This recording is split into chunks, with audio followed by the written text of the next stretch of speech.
স্বাস্থ্য দপ্তরে চাকরির অফার নিয়ে বেকার হয়রানি। রাষ্ট্রীয় কণ্ঠ প্রতিনিধি, আগরতলা, 29শে জানুয়ারি।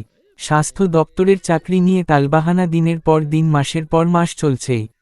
চাকরির অফারের জন্য পথ চেয়ে বসে আছে সিলেক্টেড প্রার্থীরা। চরম হতাশায় ভুগছে সংশ্লিষ্ট বেকাররা। প্রায় 3 বছর ধরে চলা এই প্রক্রিয়া আজও শেষ হয়নি। বহু সময় ব্যয় হয়ে গেছে, কিন্তু স্বাস্থ্য দপ্তরের 390টি শূন্য পদের অফার আজও বণ্টন করা হয়নি। নির্বাচিত প্রার্থীরা আজ সারা রাজ্য থেকে এসে আগরতলা একত্রিত হয়। প্রথমে তারা স্বাস্থ্য দপ্তরে যায়। দপ্তর থেকে বলা হয় এখন তাদের কিছু করার নেই, তারা তাদের করণীয় কাজ যথাসময়ে শেষ করে দিয়েছে। উপর থেকে বার্তা না হলে তাদের কিছু করার নেই।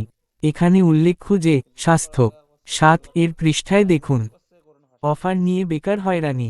প্রথম পৃষ্ঠার পর দপ্তর 390টি শূন্য পদের যাবতীয় সরকারি কাজকর্ম শেষ করে নিয়েছেন। নির্দেশ পেলে স্বল্প সময়ের মধ্যে তারা অফার বণ্টন করে দিতে পারবে। ক্ষুব্ধ বেকাররা কোন সঠিক উত্তর না পেয়ে মুখ্যমন্ত্রী দপ্তরে গিয়েছেন। মুখ্যমন্ত্রীর উদ্দেশ্যে খোলা চিঠি তার অফিসে জমা দিয়েছেন। দাবি করেছেন তাদের অফার যেন সহসা বণ্টন করা হয়।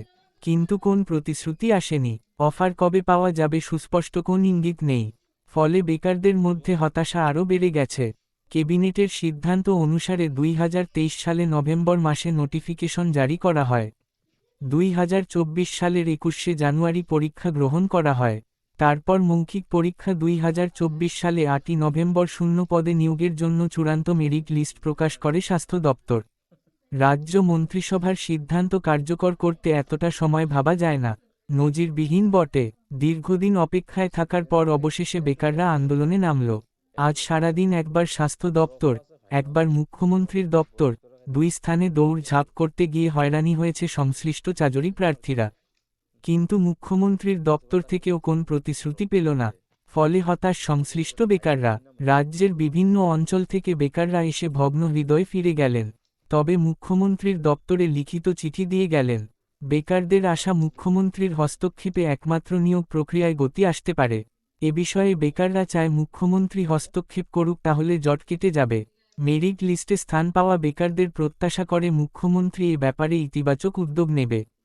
পদগুলোর মধ্যে রয়েছে ল্যাব টেকনিশিয়ান 143 এবং ফার্মাসিস্ট 200 জন। আয়ুর্বেদিক ও ফার্মাসিস্ট মিলে 47টি পদ। স্বাস্থ্য দপ্তর থেকে সব ধরনের প্রস্তুতি চূড়ান্ত করে রাখা হয়েছে। দপ্তরের শীর্ষ মহল নির্দেশ দিলেই দপ্তর থেকে অফার বণ্টন শুরু হবে।